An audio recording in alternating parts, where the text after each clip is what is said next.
दोस्ती की कीमत मुश्किल वक्त में पता लगती है, क्योंकि जब आप पर संकट आता है ना, तो रिश्तेदार से पहले दोस्त याद आता है। और यही आज अमेरिका के साथ हो रहा है। अमेरिका की रणनीति फिलहाल तो फेल होती दिख रही है और इसी बीच उसके दोस्त भी साथ छोड़ रहे हैं। जी हां, आज दोपहर अमेरिका ने जब अचानक से ईरान पर हमला बोला, तो उसके बाद जो उसके दोस्तों का रिएक्शन था वो देखकर अमेरिका में हर व्यक्ति शौक है कि कैसे यूरोप, जो उसके कदम से कदम मिलाकर चला करता था, जैसे उसके सहयोगी देश दुनिया भर में जहां वो जाए वहां आंख मूंद कर चल दिया करते थे बिना किसी की परवाह किए, आज वो ही उसके खिलाफ खड़े हैं। यकीन नहीं आ रहा आपको? चलिए मैं आपको दिखा देता हूं। सबसे पहले यूरोपियन यूनियन का रिएक्शन देखते हैं इस युद्ध पर।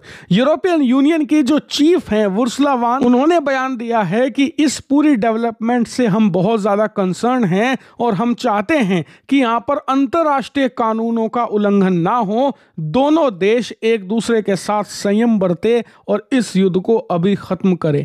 इतना ही नहीं, फ्रांस के राष्ट्रपति इमैनुअल मैक्रों तो एक कदम और आगे चले गए। उन्होंने तुरंत यूनाइटेड नेशन की सिक्योरिटी काउंसिल की बैठक बुलाने की मांग करी है और साथ ही यह भी कहा है कि अमेरिका और इजराइल जिस तरीके से ईरान पर अटैक कर रहे हैं, इसके परिणाम बहुत घातक होंगे और उन्होंने इस युद्ध को तुरंत रोकने की भी मांग करी है। इसके बाद स्पेन के प्रधानमंत्री सांचेज ने कहा है कि हम अमेरिका के इस एक तरफा हमले की कड़ी निंदा करते हैं। जी हां, उन्होंने तो खुलेआम निंदा कर दी और कहा कि ये अंतरराष्ट्रीय कानूनों का उल्लंघन है और अमेरिका ने ये करके ग्लोबल ऑर्डर को ध्वस्त कर दिया है। हालांकि बाद में उन्होंने छोटी सी लाइन में ईरान के जो एक्शन है, जो वो मिसाइल बरसा रहे हैं अरब देशों पर, उसे भी कंडेम किया है। इसके बाद बेल्जियम ने भी यहां पर कड़ी निंदा करी है अमेरिका की और इसे एक तरफा कार्रवाई बताया है। फिर बात करें जापान, तो उन्होंने भी अमेरिका का साथ देने से इनकार कर दिया है और कहा है कि हम बस सिचुएशन को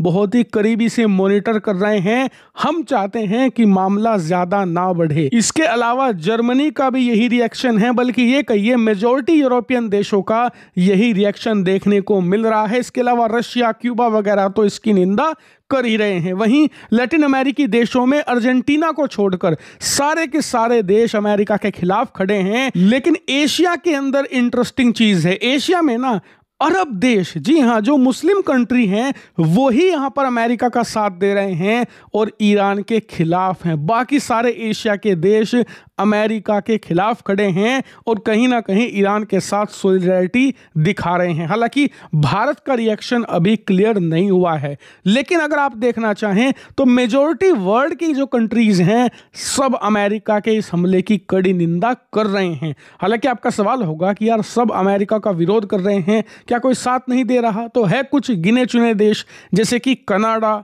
ऑस्ट्रेलिया, ब्रिटेन, ये देश हैं जो खुले में अमेरिका का साथ दे रहे हैं और हमले का समर्थन भी कर रहे हैं। लेकिन फिर भी अमेरिका के लिए यह बहुत ज्यादा शॉकिंग है कि उसके सारे एलाइज, लगभग 90% उसके इस हमले के विरोध में हैं। जरा आप सोचिए, अगर ट्रंप राष्ट्रपति नहीं बनते, एक साल पहले यह हमला हो रहा होता, तो सिर्फ अमेरिका हमला ना करता, फ्रांस उसका साथ देने आता, ब्रिटेन आता, यूरोप के सारे देश अपनी फौज भेजते, अमेरिका के साथ इकट्ठा खड़े हो जाते, भले ही दुनिया खिलाफ होती। लेकिन ट्रंप ने पिछले एक साल में अमेरिकी फॉरेन पॉलिसी का ऐसा सत्यानाश किया है कि जितने भी मित्र देश हैं वो दुश्मन बन गए हैं और इसके परिणाम अमेरिका आज नहीं तो कल जरूर देखेगा। लेकिन अब आप बताइए, आप इस कॉन्फ्लिक्ट में किसके साथ हैं? क्या ईरान के साथ, या आपको अमेरिका का नैरेटिव सही लगता है, या आप न्यूट्रल है, आप दोनों के साथ नहीं है? जो भी है कमेंट करके जेन्युइन तरीके से बताइएगा। Thank you very much for watching video.